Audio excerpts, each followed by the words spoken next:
at the doctor's last remark. "He truly does a better job than the newspaper," Amanda said, approaching the woman's side. Once the woman's arm had been properly bandaged, Amanda showed her to the door and returned to see how she could best assist Blake that day.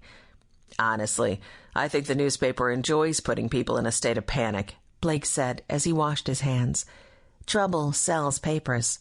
Amanda held out a towel. Blake took it and looked at her oddly for a moment. "You look pale. Are you sleeping and eating right?" She put her hands on her hips. "I might ask you the same thing. You haven't slept in days." "I didn't know you were keeping track," he said rather sarcastically. "But I don't have the same privilege of going home to a comfortable meal in bed that you have." "And whose fault is that?" Amanda countered. "You won't go home, and you won't let me stay." "It wouldn't be proper." She huffed. "It won't be proper when you collapse from exhaustion either, but I'm sure I'll think of something to tell the masses of sick people. Oh, we're very sorry, but the doctor is a prideful and arrogant man who believes himself immortal. Even God rested on the seventh day, Dr. Carstead." "God wasn't dealing with cholera at the time," Blake replied, unmoved by her comments. Amanda let out an exasperated breath and went to wipe down the examination table. It was their last opportunity for private banter, as a steady stream of patients kept them working until well past 6 that evening.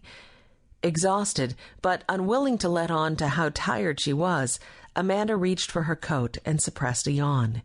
"How are you getting home?" Blake asked. "I'm certain the driver is waiting for me." "I'll walk you out and make sure he's there." Amanda didn't argue. "Try to eat a good meal and take a hot bath," Blake instructed as he helped her into the carriage. "You're no good to me if you get sick." Amanda shook her head and fixed him with a stare. "I was thinking much the same about you. Besides, you stink and need a shave." He looked at her soberly for a moment and then broke into a smile. "There you go again, caring about me." She reached for the door.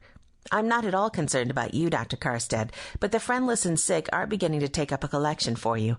I believe they plan to purchase a bar of soap and a razor." Amanda pulled the door shut, even as she heard Blake roar with laughter. She smiled to herself. It was good to hear him laugh. There had been so little worth laughing about these last days. Thursday, April 27th, 1899. "You're late," Blake growled out as Amanda entered the examination room the next day. "I know I told you to rest, but I didn't mean all night and all day." "Oh, hush. I'm only a few minutes late. The driver was delayed this morning." She hung up her coat and immediately pulled on her apron. She gave Blake a cursory glance. "I see you took my advice. Now at least you won't drive people away in fear." Blake touched his clean-shaven chin before pointing to the door. "The Rochester Health Board has sent examiners to check us out. I didn't want to look shabby for them." Amanda dropped to a nearby chair. She gasped as a fleeting pain sliced through her midsection. Once again she had hurried out of the house without breakfast in order to avoid a confrontation with her mother. This time, however, she was certain that had she eaten breakfast, she would have embarrassed herself in front of the good doctor.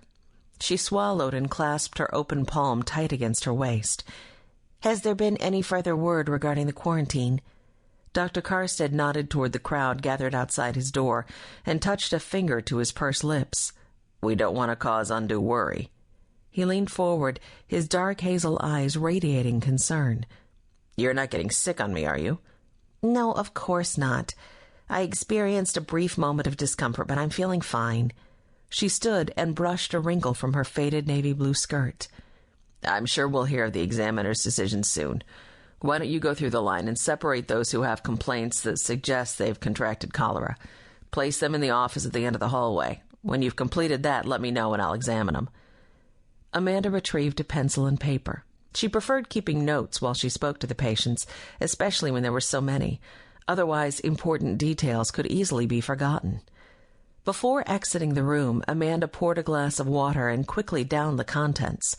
The cool liquid slid down her parched throat, but her stomach immediately clenched in a painful spasm. Amanda managed to maintain her composure for a while longer, but stopped short when she came to the 6th person in the long line. Clutching her stomach, she pointed her finger toward the ceiling. "I'll be back," she promised, then dropped her pencil and paper on a nearby table. Grabbing an enamel basin, she raced into a room at the far end of the hall and